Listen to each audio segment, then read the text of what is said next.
முன்னர் பல தவறுகளை செய்தாலும் தற்போது பல ஆண்டுகளாக திருந்தி வாழ்ந்து வரும் தன்னை கோவை காவல்துறையினர் சுட்டுப்பிடிக்க உத்தரவு என்ற செய்தி வெளியாகி இருப்பது தனக்கு அதிர்ச்சியை ஏற்படுத்தி இருப்பதாக வரிச்சியூர் செல்வம் பேட்டியளித்திருக்கிறார். தற்போது உள்ள ரவுடிகள் மனிதர்களாக இல்லாமல் மிருகங்கள் போல இருப்பதால்தான் காவல்துறையினர் அவர்களை என்கவுண்டர் செய்கிறார்கள். அந்த வகையில் காவல்துறையினர் தற்போது சிறப்பாக பணியாற்றி வருகின்றனர். ஆனால் நான் தற்போது திருந்தி ஏராளமான திருமணங்களை நடத்தி வைக்கும் அளவிற்கு மனிதனாக மாறியிருக்கிறேன். முழுமையாக திருந்தி வாழ்ந்து வரும் என் மீது பல ஆண்டுகளாக எந்த வழக்குகளும் இல்லை. முழுமையாக என்னை காவல்துறையினர் கண்காணித்து வருகிறார்கள். இந்த சூழலில் என்னை சுட்டுப்பிடிக்க உத்தரவு என்ற செய்தி எனக்கு அதிர்ச்சியை ஏற்படுத்தி இருக்கிறது என்று வரிச்சியூர் செல்வம் கூறியிருக்கிறார். அடுத்து உங்களுக்கு தெரியும், எந்த கேஸுக்கு நான் போறதில்ல. சந்தோஷமா பேரம்பேத்தியோட சந்தோஷமா வாழ்ந்துகிட்டு இருக்கேன். தப்பான நியூஸா இருக்கு. நியூஸ் 7 சாருக்கு மட்டும் நீங்க கேட்டுக்கிறேன். எதனால நியூஸ் தமிழுக்கு மட்டும் கேட்டுக்கிறேன். கேட்டுட்டு எதனாலும் செய்யுங்க. கேட்காம செஞ்சு பாருங்க. இன்னைக்கு எனக்கு எவ்வளவு இந்தாருங்க, என் தலைமையில இன்னைக்கு ஒரு ஃபங்க்ஷனு போக முடியாம போயிடுச்சு. பாருங்க, இன்னைக்கு ஃபங்க்ஷனு. இப்ப கிளம்புனவே இன்னைக்கு இது போக 3 ஃபங்க்ஷன் இருக்கு. டெய்லி ஃபங்க்ஷன் போக எங்கெல்லாம் கல்யாண கச்சேரி போக கல்யாணத்தை முடிக்க கல்யாணம் ஒரு இப்போ வரையுமே உங்களுக்கு நான் இப்போ ஒரு வருஷத்துல மட்டும் ஒரு 15 கல்யாணத்தை தாலி எடுத்து கொடுத்துருப்பேன். நான் அப்படி வாழ்ந்துக்கு இருக்கேன். எந்த பிரச்சனைக்கும் போல வரல. சாமி நீ கேளுங்க, பதில் சொல்றேன். 13 வருஷம் ஆச்சு நான் கோயம்புத்தூர் போய்.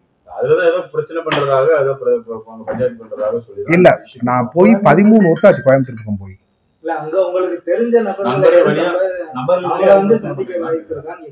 அங்க நான் போக வாய்ப்பு இல்லையே. இல்லையே, அப்படி எந்த பிரச்சனை கிடையாது. அங்க லாட்சில ஏதோ ஆயுதங்கள்லாம் பதுக்கி வச்சுக்கிட்டு கட்ட பஞ்சாயத்து பண்ணிக்கிட்டு இருக்காதா போலீஸ்க்கு தகவல் கிடைச்சதுனால உங்களை காலில் சுட்டு பிடிக்க சொன்னதா அப்படி ஒரு செய்தி ஓடும். நான் கோயம்புத்தூருக்கு போய் 13 வருஷம் ஆச்சு. அங்க உள்ளவங்க யார்கிட்ட பேசி டச்ல இருக்கீங்களான்றத போலீஸ் வந்து இன்னொருத்தவங்க பிடிக்கிறாங்க. அவங்க கையில சொன்னதுக்கு இல்லையே, அங்க யாருமே டச் இல்லையே.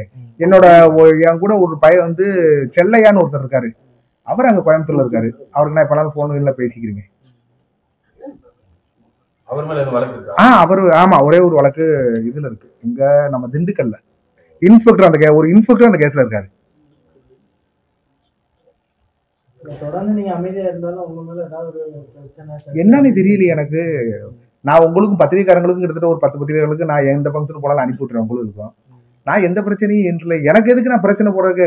ஆண்டை புண்ணியத்தில் நல்லா சம்பாதிச்சிருக்காரு, நல்லா சொத்து பதம் இருக்கு. நான் எதுக்கு எங்கேயும் போகணும்? இல்ல, இப்ப தொடர்ச்சியா அந்த என்கவுண்டர் சம்பவம் எல்லாம் அரங்கேறிக்கிட்டே இருக்கு. சேட்டை பண்ணா சுடதானா செய்வாங்க. திருந்துனா விட்டுருவாங்க போலீஸ். இது எதனாலும் தப்பு பண்ணா போலீஸ் விடாம அப்புறம் என்ன செய்வாங்க? ரவுடிசத்தை விட்டுட்டு இதோட ஒதுங்கிட்டா விடுவாங்க. நான் ரவுடிஸ் தான் பண்ணுவேன், யாராலும் கொலை பண்ணுவேன், இந்த மாதிரி பஞ்சாயத்து பண்ணுவேன்னு சொன்னா போலீஸ் சுடுறதுக்கு அவங்க சுட்டு தானே பிடிப்பாங்க. பண்ணி தானங்க தீரணும். கிட்டத்தட்ட வந்து 10 கோடி மக்கள் இருக்கும் தமிழ்நாட்டுல. வெறும் 1,40,000 போலீஸா இருக்காங்க. இவங்க பூரா ஜெயில சேட்டைக்கு என்ன பண்ண முடியும்? டெய்லி ஜெயினாக்கா அந்த கொலையை பண்ண இங்கே கொலையை பண்ண அப்படின்னு போலீஸ் சுடானா செய்யும். இப்ப யாரையும் நல்லவங்களை சுட்டா நம்ம சொல்ற மாதிரி ஐயா நல்லவங்களை சுட்டாங்க போலீஸ்ன்னு சொல்லலாம். பூரா சுட்டம் பூரா ரவுடி பைய, திருட்டு பைய, காவலி பைய இவ்வளவுதான் சொல்றாங்க போலீஸ். திருந்திட்டப்ப நாங்கெல்லாம் இருந்தோம். இந்த வேணாம், எந்த பிரச்சனையும் வேணாம்னு சொல்லி திருந்திட்டோம். இப்ப நாங்க இந்த போலீஸுக்கு டெய்லி நான் எங்க போனாலும் தகவல் சொல்லிட்டு ஐயா இங்க போறேன், அங்க போறேன், இதை போறேன், இங்கதான் இந்த ஊருக்கு போறேன், இந்த ஊருக்கு போறேன்னு நம்ம சொல்லிட்டு டெய்லி போறோம் வர்றோம். அப்படி போயிட்டா எந்த பிரச்சனையும் இல்லைல்ல உங்களுக்கு. நம்மளுக்கு எதிரியே கிடையாது சாமி. நம்மளுக்கு நம்ம தான், உங்களுக்கே தெரியுமா, நம்ம தான் வந்து இந்த மாதிரி ரவுடிசமே கிடையாதுல்ல. எதிரியை வச்சுக்கிட்டு நம்ம எல்லாம் நம்ம பூராமே சொந்த பந்துக்குள்ளான அந்த பிரச்சனைகளே. இப்ப நம்ம இந்த பழைய விஷயங்கள்லாம் விட்டு எத்தனை வருஷம் இருக்கும்? நான் பழைய விஷயங்களை விட்டு கடைசியா எனக்கு மதுரைக்குள்ள வந்து 2018 ஒரே ஒரு சின்ன கேஸ், அவ்வளவுதான். 2018 மதுரைக்குள்ள ஒரு சின்ன கேஸு.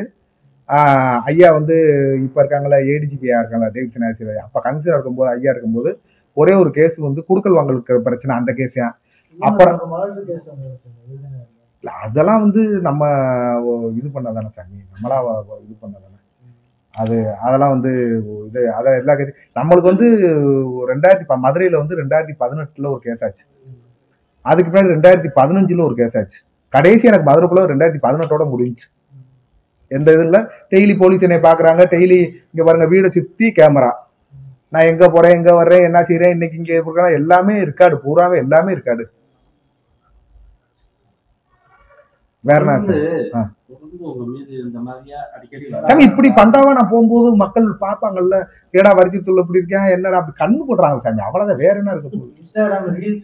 டெய்லி இன்ஸ்டால போடுறோம், அதுல போறோம் இதுல போடுறோம், எங்க போறோம் ஃபங்க்ஷனுக்கு போறோம், ஒரு 1000 பேரை பாக்குறோம், ஒரு 5000 பேர் ஃபங்க்ஷனுக்குள்ள நிக்கிறோம் அப்படின்னும் போது யாரு வேறு இதுதான் சாமி. வேற என்ன இருக்கு சொல்லுங்க, கேளுங்க, சும்மா கேளுங்க. அப்படி கிடையாது, நம்ம இப்படி இருக்கோம்ல அதே பொறாம இந்த மாதிரி ஸ்டைல இருக்கவே பொறாம.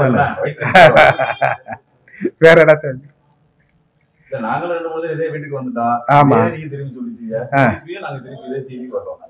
இல்ல சாமி, நீங்க வந்ததுக்கு பின்னாடி எதனால நான் ஒரு கேஸ நீங்க வந்ததுக்கு பின்னாடி ஒரு கேஸ் புது கேஸ் சொல்லுங்க. இது வந்து அந்த கொலை வந்து இப்ப எனக்கு கொலை கேஸ் போட்டது வந்து 7 வருஷத்துக்கு முன்னாடி நடந்ததுலாம். நான் நீங்க வந்ததுக்கு பின்னாடி எதனால ஒரு சின்ன கேஸ் ஆச்சுன்னா நீங்க என்கிட்ட கேட்கலாம். நீங்க உங்களுக்கு செய்தியாளர் தான், ஒரு மனிதனை ஆக்குறதும் அழிக்கிறதும் செய்தியாளர் தான். உங்களுக்கு தெரிஞ்சுன்னா அடுத்த நிமிஷம் நீங்க என்ன பண்ணுவீங்கன்னு தெரியும். நம்ம எந்த பிரச்சனையும் போறல சாமி, போறதுக்கு வேலை இல்லை எனக்கு. நான்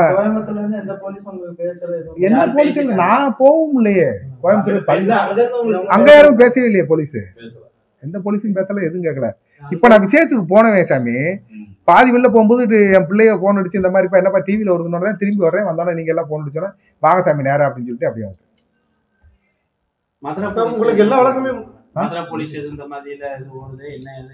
கேட்கல. அவங்களுக்கே இல்லையே, நான் தான் அவங்களுக்கே அனுப்பிவிட்டேன். இந்த மாதிரி செய்தி வந்துருக்கு சாமி, எனக்கு இல்ல நெருக்கி கொஞ்சம் தான் கேஸ் இருக்கு. ஒரு 7 கேஸ் இருக்கு சார், 7 கேஸா இருக்கு. அது நெருக்கி முடிச்சிட்டேன். 2 இப்ப போட்ட மர்டர் கேஸ், அந்த பண்ண மர்டர் கேஸ், மற்றது அப்புறம் சும்மா அடிதடி அந்த இந்த மாதிரி தான் கேஸ்.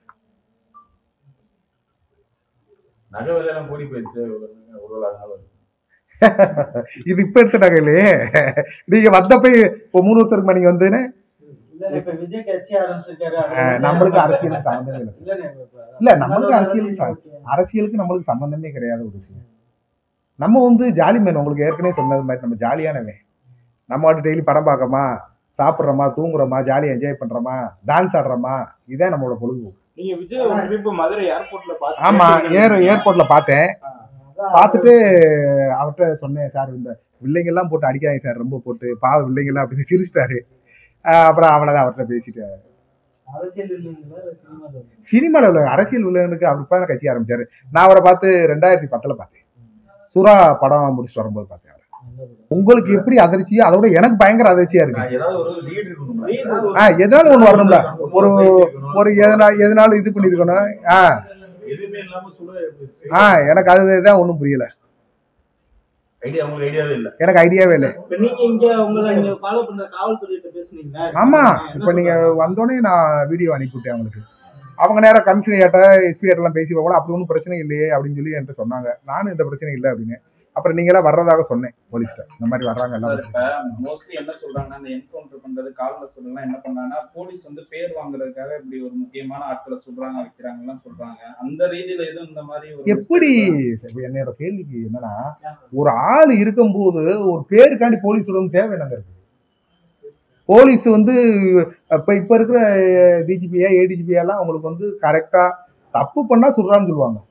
யாரையும் போய் பிடிச்சிட்டு போய் இதுவரையும் போய்கிட்டு கண்ணை கட்டி அந்த இதெல்லாம் கிடையாது. நிறைய வெரைட்டி தானே சொல்றாங்க, தப்பு பண்ணா வெரைட்டி தான் போய் எல்லாத்தையும் சொல்றாங்க. யாரு அதெல்லாம் இப்ப போலீஸ் எல்லாம் அப்படிலாம் கிடையாது. இப்ப போலீஸ் எல்லாம் வந்து தப்பு பண்ணா விடுறது கிடையாது. ஒண்ணு காலை உடைப்பாங்க, இல்ல காலில் சொல்லுவாங்க, இல்லைன்னா சுட்டு கொண்டுருவாங்க. அவ்வளவுதான். 1க்கு 2 ஆட சொல்லுவாங்க, இல்லைன்னா அதான் வேலை. நான் உங்களுக்கு சொல்ல, மனிதர்களா இருந்தா ரைட்டு, மிருகம் ஆயிட்டா இல்லங்க. நாம செஞ்ச தப்பு தானே, அவங்களும் பொய்யா நம்மளை ஒன்றும் வந்து திணிக்கல எந்த கேஸையும். நம்ம செஞ்ச தப்புகளுக்கு கேஸ் போட்டிருக்காங்க, கோர்ட்ல வந்து அது தப்பா இல்லையான்றது கோர்ட்டு நிரூபிக்கும். அவ்வளவுதான், அதான் முடியும்.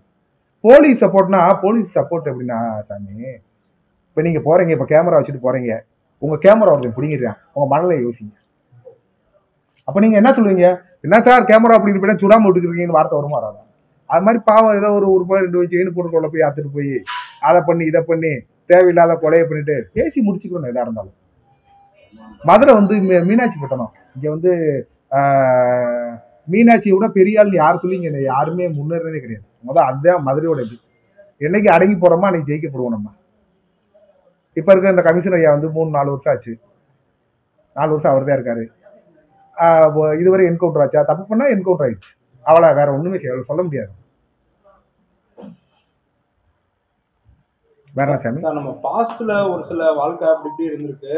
இப்ப வந்து ஆனா இப்ப இருக்க ஜெனரேஷன் பாத்தீங்கன்னா அந்த அப்படின்றதா கெத்து அப்படின்ற மாதிரி மைண்ட் செட்லயே இருக்காங்க. அது காரணம் என்னன்னா சாமி, உங்களுக்கு வந்து அன்னைக்கு சரக்கு போடுறதுன்னா வந்து ஒரு ஆளை கரெக்டா எங்கடா விக்கலாம். இன்னைக்கு மாத்திரை வாங்க வாங்க வாங்க சாமி, இன்னைக்கு மாத்திரை ஊசி அவரு அட்வொகேட் சிங்கராஜன் சொல்லி எங்க மனித ஒரு காலத்துல இவர் அவர் தான் அமைப்பா இவர் செயலாளர், பொதுச் செயலாளர்.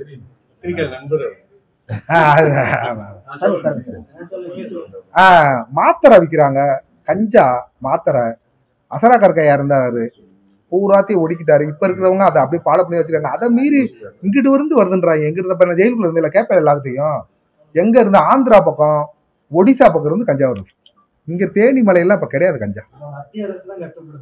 ஆமா இவங்க சாமி அது சொல்றது 1,40,000 போலீஸ் என்ன வேலை பார்க்க முடியும்? 10 கோடி பேர் இருக்காங்க. எவன் திருடுறான், எவன் கொள்ளையடிக்கிறான், எவன் கஞ்சா கடத்துறான்னு எதனால நம்ம லைனுக்குன்னு போனாதானே சாமி முடியும் அவங்களால. அவங்களும் என்ன மனிதர்கள் தானே. அப்புறம் அப்படி கையை கட்டி கையை உடைஞ்சு இப்படி சோறு பண்ண முடியாம இருக்கணும், கால் உடைஞ்சு இழுத்து கிடுத்துறீங்க சொல்லுங்க. ஐயோ இப்ப பேசலாம் வெளியே, இந்த ஸ்டேஷனுக்குள்ள போய் உட்காருக்கிறதே தெரியும். சட்டியோட உட்கார வச்சு கையை கட்டி ஆறா நீ ஐயா தப்பே பட மாட்டேன் விட்டுருக்கியா, அந்த அங்க போய் கத்த காமிக்க நான் ரவுடிடா அப்படின்னா அங்க தெரியும் போலீஸ்ட உருவானா ஜெயிலுக்குள்ளதான் கிடக்கணும். கால் ஊடப்படணும், கை ஊடப்படணும். அவங்களுக்குலாம் அப்புறம் நல்லது சொல்றேன். இன்னைக்கு இருக்க போலீஸ் எல்லாம் வந்து வேற மாதிரி இருக்காங்க. வேலை தமிழ்நாட்டுல எவ்வளவு வேலை வாய்ப்பு இருக்கு, வேலையை பார்க்க வைக்க அப்படி போறதுதான் நல்லது அவங்களுக்கு. இதை விட்டுவிட்டு செயின் நக்குறது, இன்ஸ்டால்ன்றதுல கத்தி எடுத்து கேக்கு வெட்டுறது, கத்தி எடுத்துக்கிட்டு திடுறதுன்னா விரல்கள் உடைக்கப்படும், கைகள் உடைக்கப்படும், கால்கள் உடைக்கப்படும். இதான் வேற வழியே கிடையாது. இப்ப படத்துல கூட கேங்ஸ்டர் அதை வந்து என்கரேஜ் பண்ற மாதிரி தான் இன்னும் படங்கள் வருது. இப்ப அஜித் படம் கூட அப்படிதான் வந்திருக்கு. அதெல்லாம் நீங்க எப்படி பாக்குறீங்க? இல்லங்க, நான் அஜித் படத்துலாம் போல. அந்த ஓவர் ரவுடித்தனம் பண்ணா நான் போக மாட்டேன். இப்ப பாத்துங்க, நீங்க சொல்ற மாதிரி இல்ல இதுல அது இல்ல இந்த இவன் படம் ஒரு படம், அந்த சந்தனக்கடை மர கடை புஷ்பா, அதுல பாருங்க போலீஸ் டம்மியாக்கி ரவுடியை தான் கூப்பிட்டுறாங்க. புஷ்பா திருடர், அவரு கொள்ளையடிக்கிறாரு. அது மாதிரி என்ன செய்ய முடியும் உங்களுக்கு?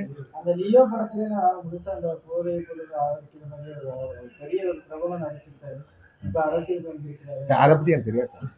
தெரியாத விஷயத்த நம்ம ஏன் செய்ய? ஆமா அவரு திருந்தி படம் தானே சாமி. 3 மணி நேரம் நடிச்சுட்டு அவர் 200 கோடியை வாங்கிட்டு போயிடுறாரு. முட்டா பயிலுக்கு எங்க அறிவிக்க போகுது? ஒண்ணும் கிடையாது. ஒரு 2 மணி நேரம் படம் 200 கோடி ரூபாய் சம்பளம். அஜித்துக்கு 190 கோடி ரூபாய் சம்பளம். 2 மணி நேரம் நடிச்சுட்டு போயிடுறாரு. இவன் படம் பார்த்தோன்னா என் கூட இருக்கேன், என் நம்பி வருதேன். இதுவரை 8 பார்த்திருக்கேன் அந்த படத்தை. இதுவரை 8 அந்த படத்துல என்ன இருக்குது? இல்ல கார்த்திக் ஒருத்தர் இருக்கேன், 8 படம் பார்த்திருக்கேன். ஆமா சார், உங்க பாணியில இந்த ரூமர்ஸ் கிளப்புறவங்களுக்கு ஒரு வேண்டுகோள் வச்சு. ஆமா, உங்களை என்கிட்ட எதா இருந்தாலும் என் நம்பர் இருக்கு, எல்லா பத்திரிகையாளர்களுக்கும் நான் கொடுத்துருக்கேன். எதா இருந்தாலும் கேட்டு செய்யுங்க சாமி. இப்படி சொல்லி என்னை போய் நிம்மதியா எனக்கு என் பிள்ளையெல்லாம் கல்யாணம் போன அப்புறம் கல்யாணம் கட்சியில் ஓடின அப்புறம் ஓடியாராங்க. வீடு பாவமா இருக்கு, ரொம்ப கஷ்டமா இருக்கு. ஆமா அவரு எங்க பொதுச்செயலாளர் ஏர்போர்ட்ல இருந்து ஓடியாராரு.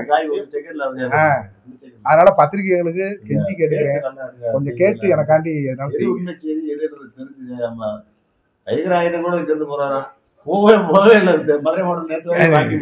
ஆயுதத்துக்கு வேலையே கிடையாது எனக்கு. இது வீட அதாவது 15 நாளைக்கு ஒரு போலீஸ் வந்து ஃபுல் செக்அப் பண்றாங்க, எல்லாமே பண்ணிட்டு போயிடறாங்க. போலீஸ் எல்லாம் வந்து எந்த இதுலயும் கிடையாது. வீட்டுக்கு யார் வர்றது யார் போறது கேமரா பாக்குறாங்க, வீட்டை செக் பண்றாங்க. 15 நாள் ஒரு நாள் வீட்டுக்கு போலீஸ் வந்துருவாங்க, எல்லாத்தையும் செக் பண்ணிட்டு தான் போறாங்க. நம்ம போலீஸ் கட்டுப்பட்டு நடக்கிறோம்னே, வேற எதுல இல்ல.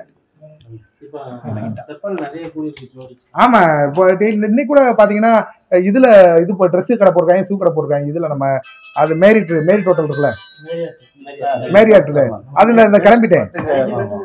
ஆமா 90% ஆஃபர் போட்டிருக்காங்க. இந்த கிளம்பிட்டு ட்ரெஸ் எடுப்பேன்.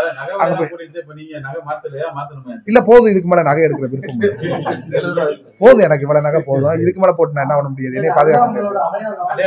அதனாலதான் போதும் அடையாளத்தோட இருந்துக்கிறோம். வரிசை சொல்லுவதை மாற போறமா கிடையாது. இந்த நகை நட்டே போதும் நம்மளுக்கு. உங்களை பார்த்து இப்ப நிறைய பேர் போட ஆரம்பிச்சிட்டாங்க. சந்தோஷம் வரவேற்க. நகை விலையும் வித்தது மாதிரி இருக்கும், அவங்களும் போட்டது மாதிரி இருக்கும், நம்ம இதா இருக்கிற மாதிரி இருக்கும். எவ்வளவு மாறிடுச்சு. இப்ப நீங்க அதான் சொல்றல, இப்ப இந்த ஒரு வருஷத்துக்குள்ள ஒரு 10 கல்யாணம் நடந்து வச்சிருப்பேன். தாலி எடுத்து கொடுக்குற அளவுக்கு நம்மளை வந்து மதிக்கிறாங்க. நம்ம போறோம்னா உங்களுக்கு நான் அனுப்பிட்டு இருப்பேன். எல்லாமே எல்லா ஃபங்க்ஷனுக்கு போறேன், எல்லாத்துக்கும் வர்றேன். இன்னைக்கு கூட கிளம்ப வேண்டியதா, உங்களை பார்த்துட்டு பேட்டி கொடுத்துட்டு போலான்னு தான் போறேன். இதை நான் எல்லா ஆபீசருக்கும் அனுப்பிவிட்டேன். எனக்கு தெரிஞ்ச ஆபீசருக்கு போய் அனுப்பிவிட்டேன்.